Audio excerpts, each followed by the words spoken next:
The history of the merchant bankers and the creation of the private central banks of the world is one of the most important subjects we can study.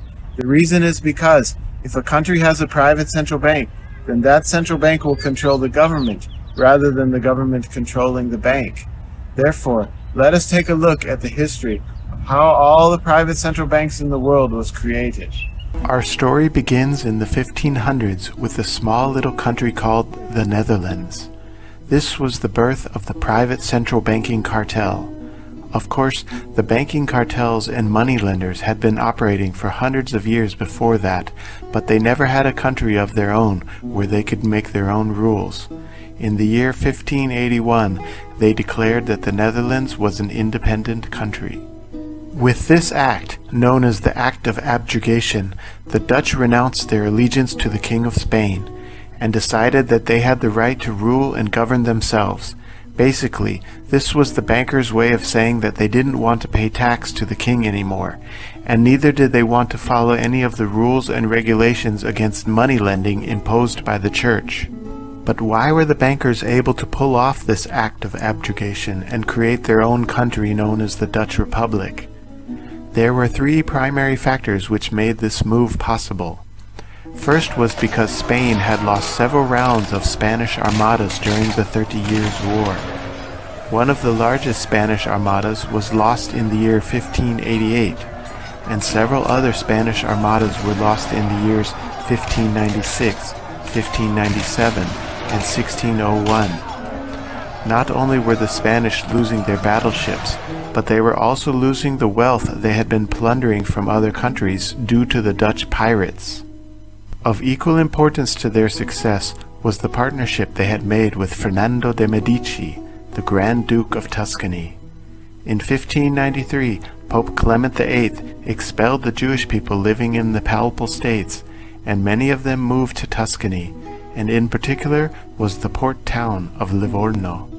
The Dutch religion, known as Calvinism, was also quite familiar in partnering with these Jewish moneylenders, and this cooperation between the Dutch and the Medici became one of the most powerful business partnerships in the world.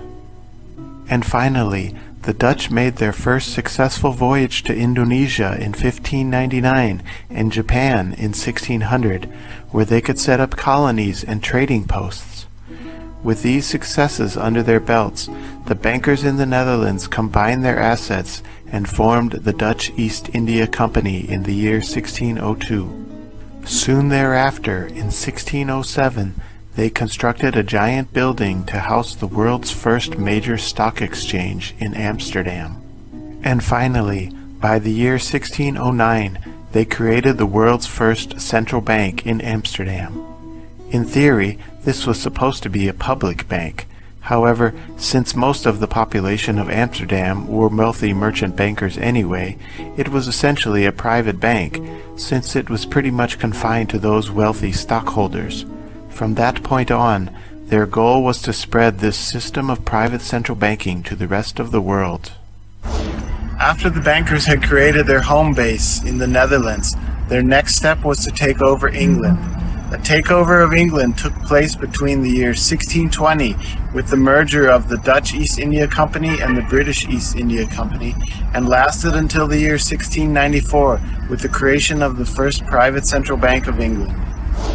Many events happened in between the merger of the Dutch and British East India Companies in 1620 and the creation of the private central bank in 1694. One of the first was the English Civil War of 1642, started by Oliver Cromwell of the Netherlands. In 1648, Oliver Cromwell's army arrested many members of the Parliament and formed their own Rump Parliament. By the year 1649, King Charles was beheaded. In the years 1652, 1665, and 1672, there was a series of 3 wars with the Dutch. They were called the First, Second, and Third Anglo-Dutch Wars. And finally, in the year 1688, the Dutch agents launched their so-called Glorious Revolution.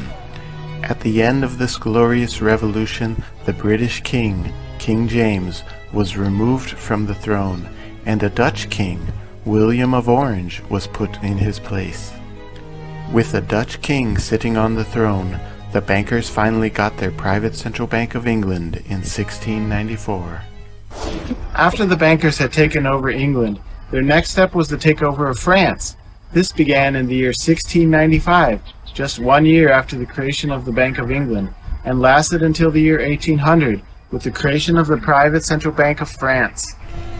The first successful attack on the French was called the Siege of Namur in 1695. Prior to the Siege of Namur, the Spanish had actually been fighting alongside England because they felt threatened by France's trade dominance. However, after this battle, Spain realized that they had been fighting for the wrong side, and soon decided to join forces with France to defend against the British and the Dutch. The next major war to break out occurred between 1701 and 1714, called the War of Spanish Succession.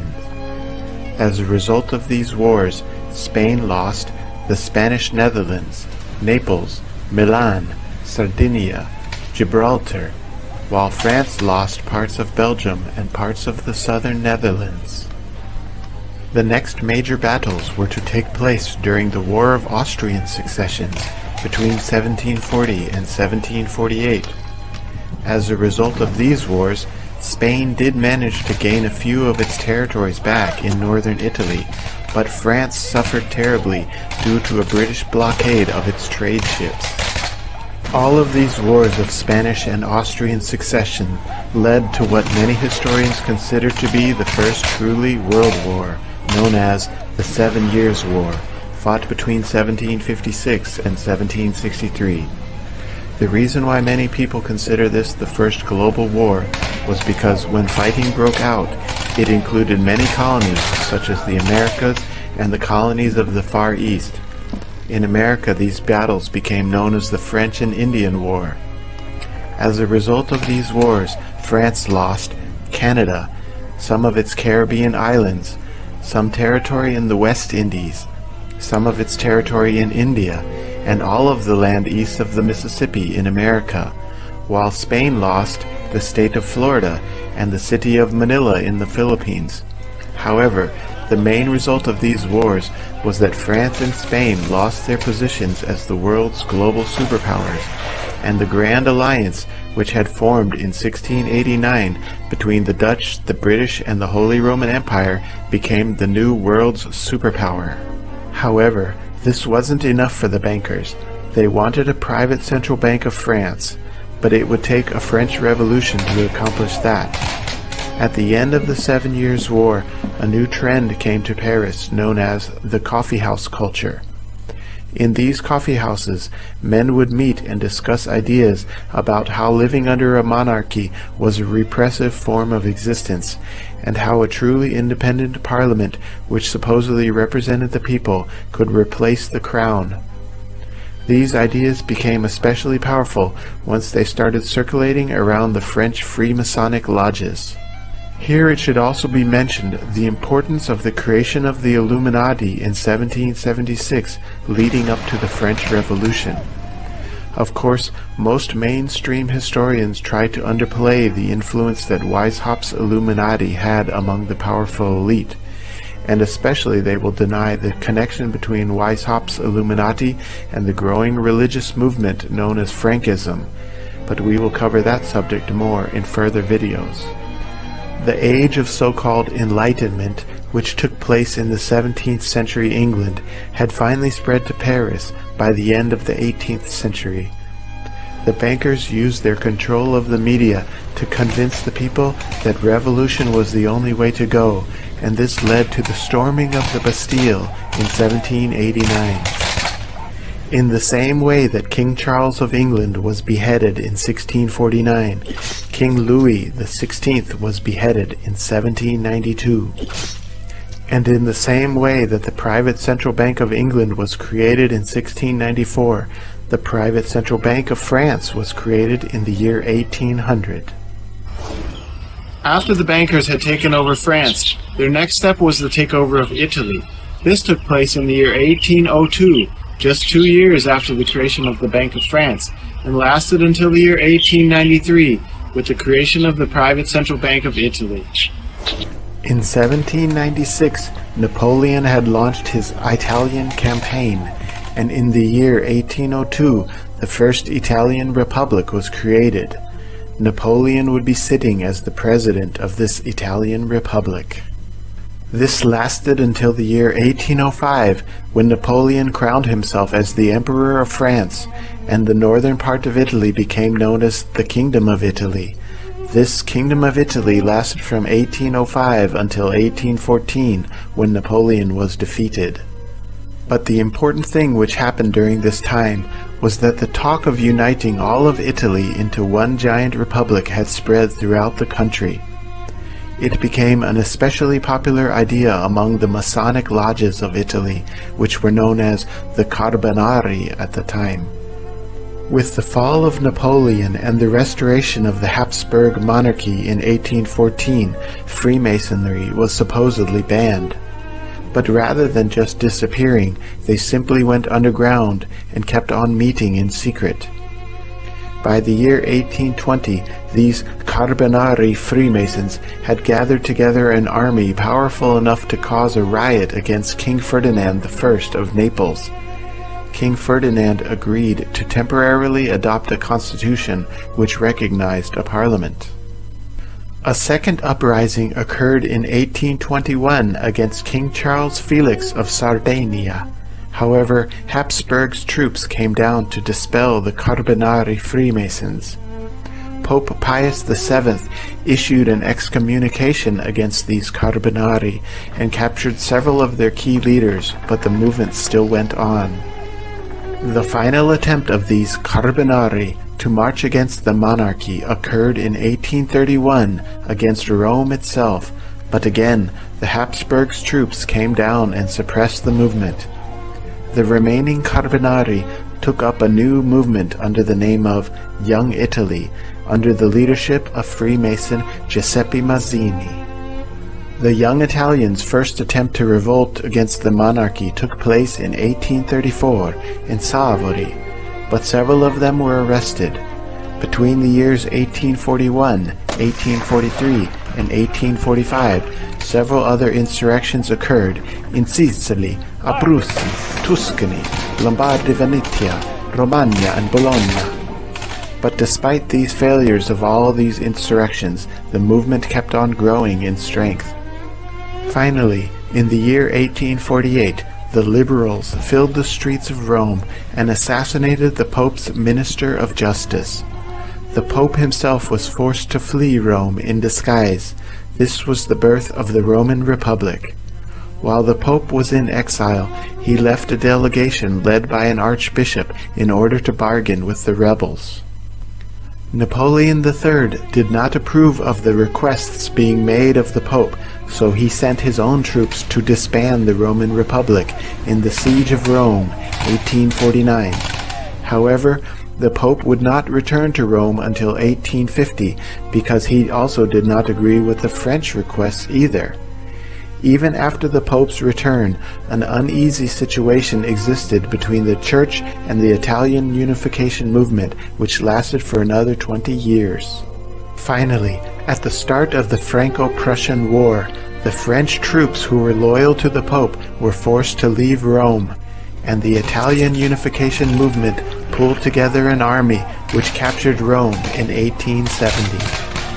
With the capture of Rome and the unification of Italy, the Private Bank of Italy was created in 1893.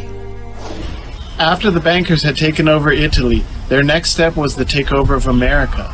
This began in 1907, just 14 years after the creation of the Bank of Italy.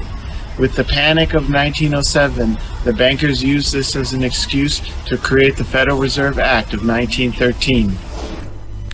Of course, the history of how the bankers took over America is more complex because America had been struggling against the bankers ever since the beginning. But in simple terms, Andrew Jackson's vow to kill the bank was fulfilled in 1836, and America had been free from a private central bank for 77 years before the modern-day Fed was created. However, let us take a look at the longer version of the history of banking in America. The first private central bank existed between 1782 and 1785. It was called the Bank of North America. In 1787, when the U.S. Constitution was written, the authors made the mistake of allowing provisions for another private central bank to be set up. And in 1791, a new private central bank was created. It was called the First Bank of America. In 1811, this central bank lost its charter, and the reluctance of Congress to renew its charter led America into the War of 1812. After the War of 1812, America got another private central bank called the Second Bank of America, established in 1816. In 1832, Congress had voted to renew the charter for this central bank, but Andrew Jackson vetoed this vote. There was an assassination attempt on Andrew Jackson's life in 1835, but fortunately, both of the assassin's guns misfired. In 1841, President John Tyler also vetoed a bill by Congress to renew the bank. For this, the Congress attempted to impeach him. In 1861, the bankers attempted to assassinate Abraham Lincoln before he could even step into office. However, Lincoln survived this attack, and when he got into office, he began printing greenbacks in order to stabilize the economy. In 1865, however, Lincoln was assassinated, and the bankers who controlled Congress began retracting his greenbacks. In 1881, President James A. Garfield was also assassinated because he was attempting to clean up some of the corruption which existed in Congress. In 1901, President McKinley was also assassinated for his attempts to clean up the corruption in Congress. And finally, with the bankers causing the panic of 1907, this led to the passing of the Federal Reserve Act. And in 1913 was the creation of the fourth and final private central bank of America. After the bankers had taken over America, their next step was the takeover of Russia. This took place in the year 1917, just 4 years after the creation of the Federal Reserve Bank of America. With the launching of the Bolshevik Revolution in 1917, the Bank of Russia was handed over to the Bolsheviks. In the year 1917, the bankers were able to accomplish both goals of launching the Bolshevik Revolution and getting their own private central bank. However, this was by no means the first time that Russia encountered problems with these bankers. Back in 1863, Tsar Alexander II had to suppress some separatist movements funded by the bankers. One of the reasons why the bankers hated Tsar Alexander II so much was because he was a close friend of Abraham Lincoln. In the same way that Abraham Lincoln freed the slaves of America in 1863, Tsar Alexander II had done the same thing 2 years earlier when he freed the serfs of Russia in 1861. Also in the year 1863, the Tsar had sent several of his battleships to New York and San Francisco in order to help protect Lincoln in case of a French or a British attack. However, his opposition to the bankers eventually led up to his assassination in 1881. The next Tsar, Alexander III, even had to delay his own coronation for 2 years after his father's death for fear of the revolutionary forces which were still at work. Finally, the last Tsar, Nicholas II, had to deal with a whole variety of banker-created problems during his reign. One of them was called the Kishinev Pogrom of 1903. This was when Zionist forces inspired anti-Jewish riots in order to convince more of the Jewish people to leave Russia and migrate to Palestine. The second event was called the Russo-Japanese War of 1904, in which the bankers convinced the Japanese to invade Russia. Another failed attempt to overthrow the Tsar was the Russian Revolution of 1905, organized by the banker puppet Trotsky. And finally, in 1914, Russia got dragged into World War I due to the Battle of Tannenberg, when German forces attacked their troops in Prussia. With Russia having been dragged into World War I, the bankers started a major media propaganda campaign in order to rile the Russian people up to overthrow the Tsar. This culminated in the February Revolution of 1917, where the Tsar was forced to abdicate his throne. The vacuum left behind after the Tsar abdicated was the perfect environment for the bankers to insert their Bolshevik pawns, and on November 7th they launched their Bolshevik Revolution and immediately took control of the State Bank of Russia. But forcing the Tsar to abdicate and taking over his bank wasn't enough for them. They wanted him dead as well, and he and his whole family were executed on July 16, 1918. The temporary central bank, which had been set up by the Bolsheviks in 1917, was eventually replaced by the main central bank of the Soviet Union in 1922, once the Bolsheviks had established their full control over Russia. After the bankers had taken over Russia, their next step was the takeover of Germany. This took place in the year 1918, just 1 year after the launching of the Bolshevik Revolution. In the year 1918, the bankers launched the Weimar Republic and the handing over of the Bank of Germany to the Weimar Republic. Just after the end of World War I, the German citizens had been riled up against the monarchy to launch a revolution of their own. Immediately after the creation of the Weimar Republic, the private central bankers took control of the German Deutsche Bank. But this was by no means the beginning of the problems which Germany had faced with these bankers. The history of German kings and emperors of the Holy Roman Empire in dealing with these bankers dates back to over 900 years before that. One of the first Holy Roman emperors to start borrowing money from the moneylenders in order to fund his wars was Emperor Henry II back in 1017. For the next 900 years, there is a long history of emperors and kings who either opposed the bankers or cooperated with them. Such a topic, however, would be the subject of another video. The last Holy Roman Emperor, of course, was Emperor Wilhelm II, who was forced to abdicate his throne on November 9th, 1918. And the bankers who had inspired the creation of the Weimar Republic in his wake immediately grabbed the control of the German Deutsche Bank and made it their own. After the bankers had taken over Germany, their last and final step for global domination was the takeover of Spain. This took place between the years 1931 and 1939. With the successful completion of the Spanish Civil War, the Bank of Spain was handed over to the so-called nationalists. In the year 1931, the bankers who controlled the media of Spain had stirred up the Spanish people to launch their own revolution against the king. But this was by no means the beginning of Spain's problems which they had faced with these bankers. One of the first Spanish kings to borrow money from the moneylenders was King Alfonso VI, way back in 1085. And for the next 846 years, there was a long history of Spanish kings who either opposed the bankers or cooperated with them. This, of course, however, would be the subject of another video. Finally, in the year 1931, King Alfonso XIII was forced to abdicate his throne at the beginning of the Spanish Revolution. His vacancy left Spain in a state of disarray which lasted for nearly 5 years. This state of disarray eventually led to the Spanish Civil War between 1936 and 1939. Many historians in fact refer to this Spanish Civil War as the dress rehearsal for World War II.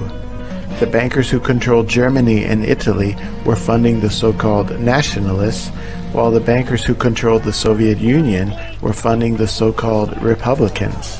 Finally, in 1939, at the end of the Spanish Civil War, the Central Bank of Spain was handed over to the private central bankers. So as we can see, by the year 1939, these private central bankers pretty much had a monopoly over the whole world, and we can tell from their history how they would stop at nothing. They would kill and murder and even start wars in order to gain control, and we can still see from today how these private central bankers control the politicians of the major countries because they are merely puppets in their hands.